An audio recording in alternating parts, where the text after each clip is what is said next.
Do you know what? I just saw something that I needed to talk about very quickly and briefly. Um, Look at this. Look at this. Rough Trade. So I went to go buy Free Your Mind and Your Ass Will Follow, whatever, by Funkadelic. Very good band. Check them out. And Rough Trade, I guess, are their label or something. And they've got this joint thing with Campaign Against Living Miserably, which I've talked about before on my subs. It's just like they've got their ads up in Westfield, and it's the most bullshit ever. It's like if you're funding them, you know your money's not going anywhere useful. That's like a perfect, that's like more effective way of burning money than burning actual paper dollars. I can't get to my fucking stuff. What did I say about it? Here, if you're going to kill yourself, don't do it in the privacy of your room. Make a symbolic act out of it. Death is the last symbolic act we have, unexchangeable and singular, but they will still find a way to use you as advertising fodder in a Westfield to spread deterrence and docility if you don't make a big enough statement. And they've got shit like this in the Westfield. Sahil didn't get to celebrate his 20th birthday. Okay, that's bad. That's bad. We should do something. We should do something about people killing themselves. What we shouldn't do, this is the fundamental point I'm trying to make here, is fund a centralized provisioning of mental health resources to people. £3 could fund 6 potentially life-saving conversations via WhatsApp. So someone's presumably getting paid to talk to someone.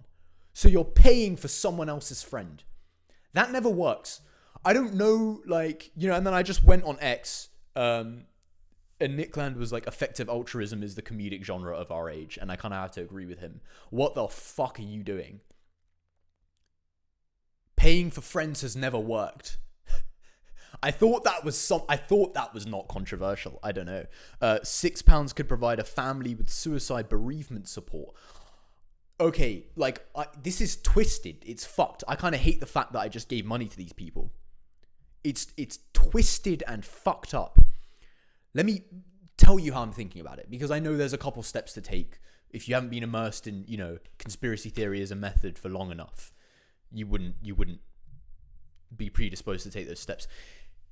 You're a family, like, you know, I'm imagining like some, you know, first generation immigrants, whatever. They came from India because their entire tribe was like deterritorialized in the past by capitalism, right? You know the typical thing. These colonialist dickheads came in, wiped out everything, working completely fine, beautiful homeostasis in the tribes, blah, blah, blah. Now they've got to move to the capital of these places which invaded them and fucked them all up, which had no sense of symbolic importance.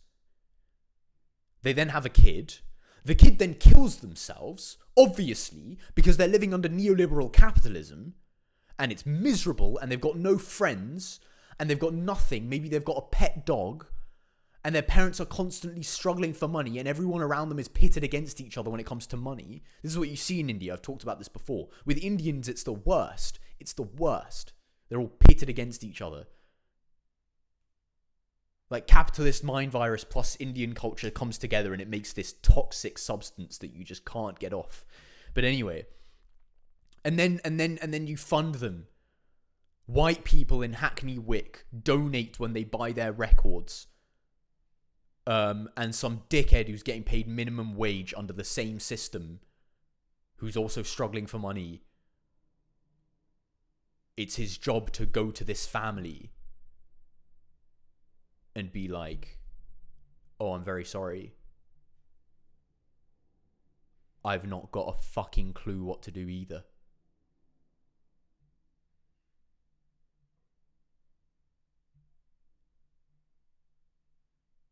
That's like some twisted joke, isn't it? Just wanted to comment on that for anyone listening